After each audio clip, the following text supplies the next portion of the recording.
They came down into Capernaum, a city of Galilee. A certain centurion's servant, who was dear to him, was sick, at the point of death. When he heard about Jesus, he sent to him elders of the Jews, asking him to come and save his servant. When they came to Jesus, they begged him earnestly, saying, "He is worthy for you to do this for him, but he loves our nation, and he built our synagogue for us." Jesus went with him. When he came into Capernaum, not far from the house, a centurion came to him, asking him, saying, "Lord, my servant lies in the house paralyzed, grievously tormented." Jesus said to him, "I will come and heal him." The centurion answered, "Lord, don't trouble yourself, for I am not worthy for you to come under my roof. Therefore, I didn't even think myself worthy to come to you. But just say the word, and my servant will be healed, for I am also a man placed under authority, having under myself soldiers. I tell this one, go, and he goes, and I tell another, come, and he comes. And to my servant, do this, and he does it."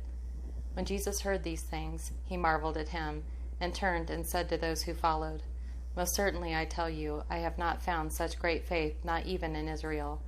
I tell you that many will come from the east and the west, and will sit down with Abraham, Isaac, and Jacob in the kingdom of heaven. But the children of the kingdom will be thrown out into the outer darkness. There will be weeping and gnashing of teeth."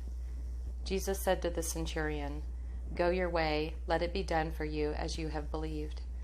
Those who were sent, returning to the house, found that the servant who had been sick was well. His servant was healed in that hour, and immediately on the Sabbath day he entered into the synagogue and taught. They were astonished at his teaching, for he taught them as having authority, and not as the scribes. In their synagogue, a man with the spirit of an unclean demon, and he cried out, saying, "Ha!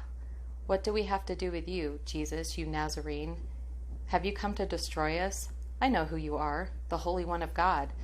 Jesus rebuked him, saying, "Be quiet, and come out of him."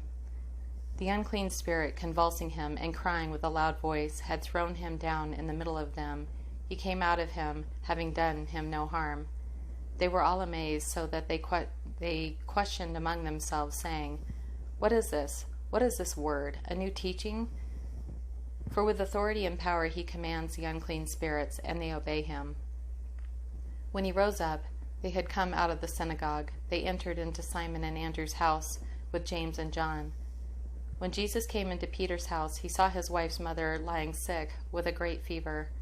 Immediately he told him about her, and they begged him for her. He stood over her and rebuked the fever, and it left her. He came and took her by the hand and raised her up. He touched her hand, and the fever left her. Immediately she got up and served them. When the sun was setting, all those who had any sick with various diseases were brought to him, and he laid his hands on every one of them and healed them, that it might be fulfilled, which was spoken through Isaiah the prophet, saying, "He took our infirmities and bore our diseases." At evening, when the sun had set, all the city was gathered together at the door. Demons also came out of many, crying out and saying, "You are the Christ, the Son of God." Rebuking them, he didn't allow the demons to speak, because they knew him. They knew that he was the Christ. Now when Jesus saw great multitudes around him, he gave the order to depart to the other side.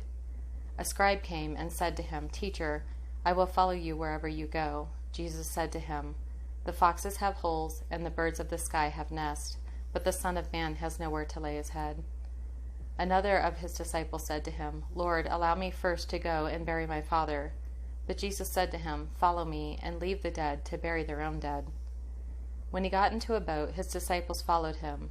Behold, a violent storm came up on the sea, so much that the boat was covered with the waves, but he was asleep. They came to him and woke him up, saying, "Save us, Lord, we are dying." He said to them, "Why are you fearful, O you of little faith?" Then he got up and rebuked the wind and the sea, and there was a great calm. The men marveled, saying, "What kind of man is this, that even the wind and the sea obey him?" When he came to the other side, into the country of the Gergesenes, two people possessed by demons met him there, coming out of the tombs exceedingly fierce, so that nobody could pass that way. Behold, they cried out, saying, "What do we have to do with you, Jesus, Son of God? Have you come here to torment us before the time?" Now there was a herd of many pigs feeding far away from them. The demons begged him, saying, "If you cast us out, permit us to go away to the herd of pigs." He said to them, "Go." They came out and went into the herd of pigs, and behold, the whole herd of pigs rushed down the cliff into the sea and died in the water. Those who fed him fled, and went away into the city and told everything, including what happened to those who were possessed with demons. Behold, all the city came out to meet Jesus. When they saw him, they begged that he would depart from their borders. News about him went out into every place of the surrounding region, immediately everywhere into all the region of Galilee and its surrounding area.